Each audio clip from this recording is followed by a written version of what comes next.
এখন আমাদের SEO ranking কত আসছে?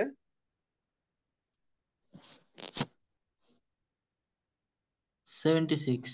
76। এইভাবে আমরা ইচ্ছা করলে আপনার যত বেশি অপটিমাইজ করব আমাদের এসইও র্যাঙ্কিং তত বাড়বে, তত বাড়বে। জি স্যার। সো আমরা আপনার অ্যাসাইনমেন্ট থাকবে, আপনি প্রত্যেকটা পেজ এভাবে অপটিমাইজ করবেন এবং আপনার এসইও স্কোর যেন 80-র মতো আসে। এনে আমরা এটা 76 পাইছি। এটার মধ্যে আরো কিছু ওই যে করলে আপনার কি বলে অপটিমাইজ করলে, যেমন এখানে যদি আমরা মাই সার্ভিসেস লেখাটা আরেকবার লিখে দিই, এর একদম শুরুতে মাই সার্ভিসেস, স্যার। এটা এটাকে যদি আমরা একটু বড় করে দেই, মানে এটা কি বলবো হেডলাইন 1 করে দেই, তাইলে আমাদের 82 হয়ে গেল। এবার কত হয়েছে? 82। 82। জি স্যার।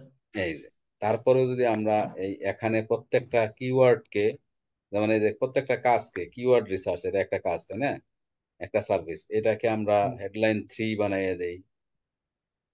তারপরে কম্পিটিটর অ্যানালাইসিস, এটাকে হেডলাইন 3 বানিয়ে দেই।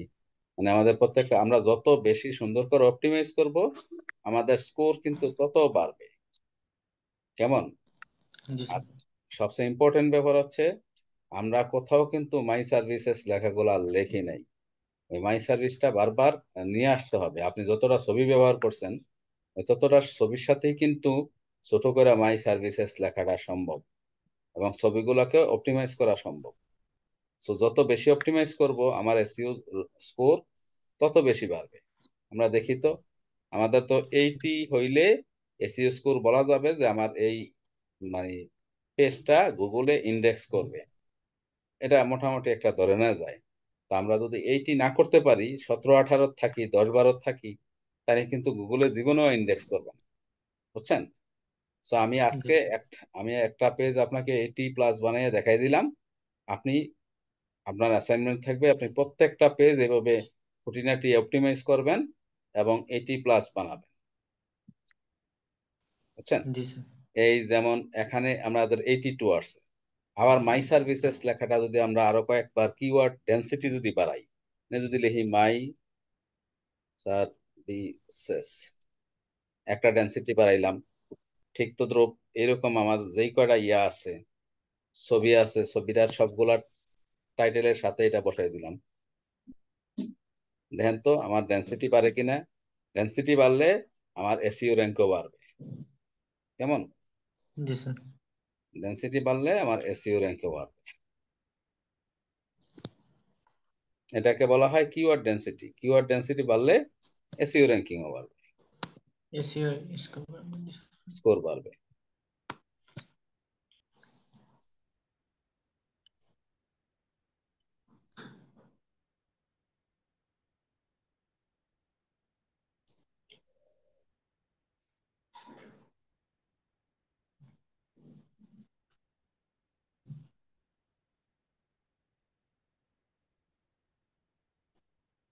এবং আমরা কি করব, এগুলাকেও বিভিন্ন মানে ক্যাটাগরিতে হেডলাইনের আন্ডারে নিয়ে আসবো। যেটা বড় এটা প্রথমটা হেডলাইন 1, দ্বিতীয়টা হেডলাইন হেডলাইন 2, হেডলাইন 3, এইভাবে। তো ধরেন এই যে এখানে আমরা এই যে মাই সার্ভিসেস এইগুলোকে আমরা হেডলাইনের আন্ডারে নিয়ে আসি, ধরেন হেডলাইন 6 দিলাম। হেডলাইন কিন্তু এই ছোট করে 6, জি এইভাবে আমরা প্রত্যেকটাকে হেডলাইনের আওতায় নিয়ে আসবো।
এবার চলেন দেখি আমাদের এই যে এই অপশনের সবগুলা মানে গ্রিন মার্ক আসছে, তাই না? রাইট মার্ক আসছে। এখানে আমাদের কিছু এরর দেখাচ্ছে। এরর গুলা কি কি? এমন যেন focus keyword not found in subheading, মানে H2 H3 এই 4 লেভেলে কোনো ফোকাস কিওয়ার্ড সে পাচ্ছে না। তাহলে আপনি এখানে এখানে দিচ্ছেন তো, এখানে আর একটা H2 ব্যবহার করে দেন। এবার কি স্টেপস, আচ্ছা এটা লিখলেন, ফাইন। মাই সার্ভিসেস শুধু H1 লেভেলে আছে, H2 H3 এই লেভেলে মাই সার্ভিসেস 1 এইভাবে দিলে কেমন? মাই সার্ভিসেস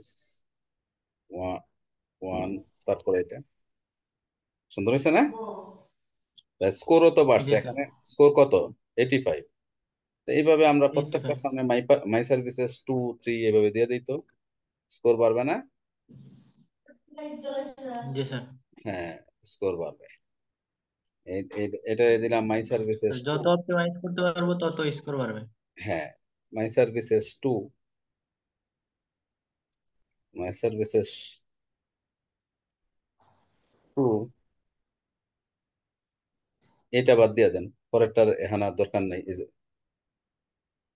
পরের এটার আর দরকার নেই, এটা বাদ দিয়ে দেন। So, এইভাবে আপনি যত অপটিমাইজ করবেন তত আপনার স্কোর বাড়বে। তা হেডলাইন 1 2 জি 3 স্যার। দিলেন, এখানে দেন মাই সার্ভিসেস 3, মাই সার্ভিসেস 3,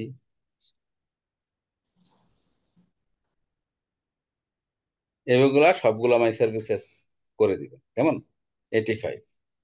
জি স্যার। তারপরে এখানে আপনার এই যে হয়ে গেল, এখানে বলছে কিওয়ার্ড ডেনসিটি ইজ অনেক পোর, মানে মাত্র 12 টাইম আসছে, অনেক পোর। এই মাই সার্ভিসেস 1 2 3 4 এভাবে দিয়ে দিলে এখানে কিওয়ার্ড ডেনসিটি বাড়বে, আপনার স্কোরও বাড়বে। এইভাবে জি ফাইনালি স্যার। আমরা যদি দেখি যে আপনার ফিচার ইমেজ আসছে, এখানে আসেন আপডেট দিই। আপডেট দিলাম। এখন আপনার কিওয়ার্ড মানে এসইও স্কোর কত বলেন তো? স্যার 85। 85। তো সুতরাং আপনার এটার কত ছিল বলেন তো, শুরুতে কত ছিল? স্যার প্রথমে শুরু স্যার 26-এর মতো ছিল। 17 ছিল, আমাদের 17 ছিল। আমরা যখন প্রথম কিওয়ার্ড অ্যানালাইসিস করি 17, আর এই 17 থেকে আমরা বাড়াইতে বাড়াইতে 85 পর্যন্ত গেছি। তো আর আপনার রেগুলার স্কোর জি কত স্যার। দেখেন তো? 0 0 1। তো এই সবগুলার যেন কিওয়ার্ড অ্যাটলিস্ট 80 বা 80-র কাছাকাছি থাকে, এটা এনশিওর করবেন। 80+, মানে আইদার 80 থাকবে, অথবা 81 থাকবে, 82 থাকবে, 84 থাকবে, আবার 90 93 পর্যন্ত উঠতে পারে, 95-ও উঠতে পারে। বুঝছেন? সো আপনার পরবর্তী জি স্যার। অ্যাসাইনমেন্ট হইলো এই প্রত্যেকটা পেজের কিওয়ার্ড মানে আপনার এসইও র্যাঙ্কিং বাড়ানো। ঠিক আছে? এটা। জি স্যার। তারপরে চলেন ব্যাকআপ কিভাবে করে। দেন আজকে আপনার ইয়েটা ওয়েবসাইটটা হ্যাক হয়ে গেল, অথবা কোনো কারণে ক্র্যাশ করলো, আপনি আবার নতুন করে ওয়েবসাইটটা তৈরি করবেন। আবার না। ওয়েবসাইট তৈরি করতে আপনি যদি 1 মাস 2 মাস 3 মাস পরিশ্রম করেন, তা 3 মাস পরিশ্রম করার পরে ক্র্যাশ করলো, তখন কি করবেন? আবার পরিশ্রম করবেন। তো যার জন্য আপনি এখানে একটা ব্যাকআপ রাখবেন। ব্যাকআপটা কোথায়? প্লাগইনস, অ্যাড নিউ প্লাগইনস আমরা যাব। অ্যাড নিউ প্লাগইনসে যে আমরা একটা আপ ড্রাফট ব্যাকআপ বলতে একটা আপ ড্রাফট ব্যাকআপ নামে একটা প্লাগইন আছে। এই যে Updraft WordPress backup and migration plugin, install করি।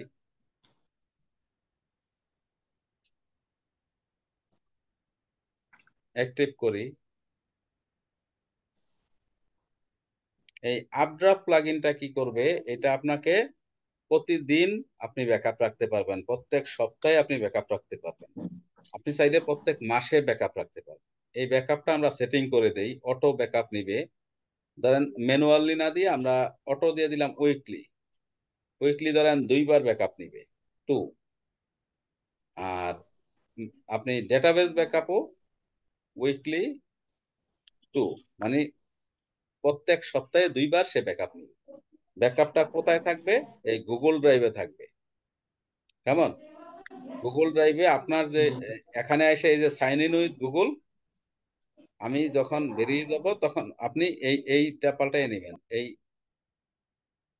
সাইন ইন উইথ জি স্যার। গুগল। এখানে আপনি দেন আপাতত এটা দিয়ে দিয়ে দিলাম অ্যালাউ কমপ্লিট সেটআপ। হ্যাঁ, নিয়ে নিল আপনার ব্যাকআপ। কেমন? এই ব্যাকআপ জি স্যার। অ্যালাউ, এই হচ্ছে ব্যাকআপ। এই সে কিন্তু এই ব্যাকআপ শুরু করে দিল, ব্যাকআপ হচ্ছে, হয়ে গেছে, ফিনিশ।